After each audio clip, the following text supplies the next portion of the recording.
Bapak, Ibu, Saudara yang dikasihi oleh Tuhan Yesus Kristus, pada malam hari ini kita akan sama-sama merenungkan firman Tuhan sebagai sumber kekuatan dan sumber pengharapan di dalam kehidupan setiap pribadi kita. Renungan firman Tuhan pada malam hari ini kita ambil di dalam perkataan daripada Rasul Paulus yang ada di dalam Filipi pasal yang keempat ayat yang ke-13 yang berkata, "Segala perkara dapat kutanggung di dalam Dia yang memberi kekuatan kepadaku."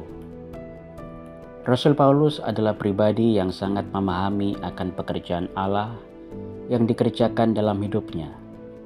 Selama pelayanannya, dia banyak mengalami berbagai hal, baik yang bersifat menyenangkan hidup maupun yang bersifat menyesakkan jiwanya.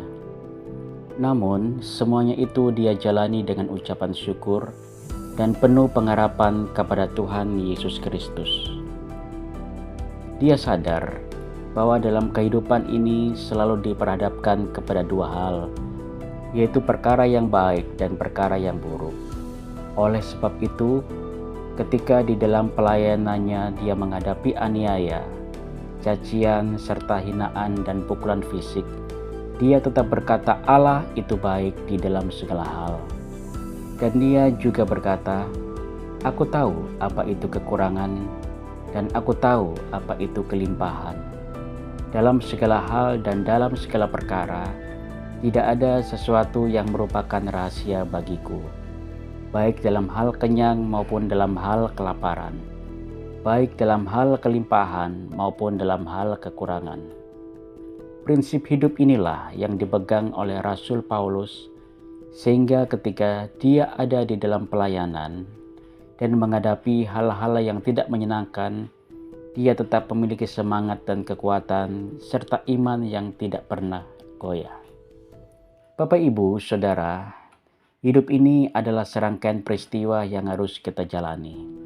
Karena di dalam kitab Ayub pasal 7 ayat pertama dikatakan, "Bukankah manusia harus bergumul di bumi dan hari-harinya seperti orang upahan?" Ini menunjukkan bahwa mau tidak mau kita harus menyiapkan hati untuk menghadapi berbagai hal yang terjadi dalam kehidupan yang kita tidak bisa prediksi kapan datangnya menghampiri diri kita masing-masing. Apakah kita hanya mau menerima keadaan yang baik saja, keadaan yang menyenangkan, keadaan yang penuh sukacita dan penuh berkat? Memang itu adalah harapan kita semua sebagai manusia. Tidak bisa dipungkiri dan itu adalah realita kenyataan. Namun di dalam kehidupan ini ada firman berkata di dalam Pengkhotbah pasal yang ketiga yang berbunyi, "Untuk segala sesuatu ada masanya, untuk apapun di bawah langit ada waktunya. Ada waktu untuk lahir, ada waktu untuk meninggal, ada waktu untuk menanam, dan ada waktu untuk mencabut apa yang ditanam." Ini menunjukkan bahwa hidup itu silih berganti adanya dan selalu berpasangan. Sebagai orang Kristen yang telah mengenal dan menerima Tuhan Yesus sebagai Tuhan dan Juru Selamat, kita harus memiliki iman. Meskipun pada saatnya nanti aku berada di dalam lembah kekelaman, aku percaya ada maksud Tuhan yang baik atas hidupku bila itu diizinkan terjadi. Alkitab juga berkata di dalam 1 Korintus 10 ayat 13 bahwa pencobaan-pencobaan yang kamu alami ialah pencobaan-pencobaan biasa yang tidak melebihi kekuatan manusia, sebab Allah setia dan karena itu Ia tidak akan membiarkan dirimu dicobai melampaui kekuatanmu.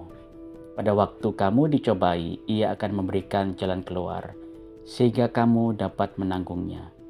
Mari pegang teguh ayat firman Tuhan ini. Yesus Kristus setia dan adil. Justru ketika kita diizinkan Tuhan melewati lembah kekelaman dan perkara yang membuat hati kita sesak, disitulah sebenarnya Tuhan ingin memperbaiki hal-hal yang kurang baik di dalam diri kita, ingin membentuk karakter kita untuk menjadi lebih baik lagi, serta untuk memberi hadiah dan berkat terbaik kepada setiap kita. Di dalam Alkitab, kalau kita mau merenungkan dan meneliti kembali, bahwa orang-orang yang menjadi kesayangan Tuhan adalah mereka yang dalam kehidupannya selalu menghadapi ujian hidup.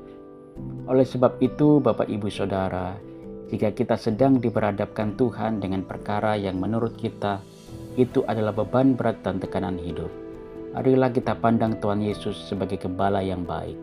Karena Tuhan mau kita menjadi pribadi unggul dan pemenang, menjadi pribadi yang lebih dikasihi, serta memiliki karakter yang lebih baik untuk berhak terima berkat dari Tuhan.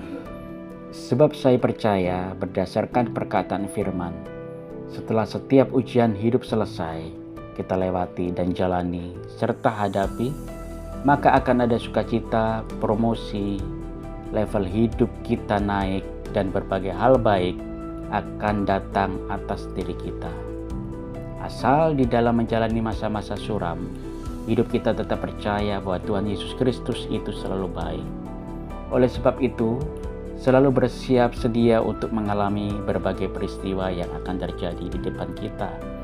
Karena hidup adalah perlombaan dan pertandingan untuk meraih tujuan kekal yang Allah telah sediakan di depan kita. Kuncinya adalah percaya bahwa Allah Yesus Kristus setia dan tidak akan pernah meninggalkan hidup kita. Maka kita akan menjalani semuanya itu dengan hati penuh dengan damai dan sejahtera. Oleh sebab itu Bapak Ibu Saudara, mari kita sama-sama berdoa. Tuhan Yesus Kristus, Engkau adalah gembala kami yang baik. Kami mohon belas kasihan-Mu, pimpinanmu dan kekuatan Roh Kudus-Mu untuk selalu memampukan dan menguatkan kami. Jika kami diperhadapkan kepada hal-hal yang suram dan melewati lembah kekelaman, kami percaya semuanya itu adalah sementara, karena kami percaya Tuhan tidak akan mengizinkan ujian hidup yang di luar batas kami bisa menanggungnya. Terima kasih Tuhan Yesus Kristus. Biarlah berkat sukacita dan damai sejahtera selalu menjadi milik bagian kami, karena kami percaya Engkau Allah setia dan adil adanya. Amin. Puji Tuhan Bapak Ibu Saudara. Saya mengucapkan selamat malam buat kita semua. Selamat beristirahat. Sampai berjumpa kembali di dalam renungan malam selanjutnya. Tuhan Yesus memberkati kita semua. Haleluya. Amin.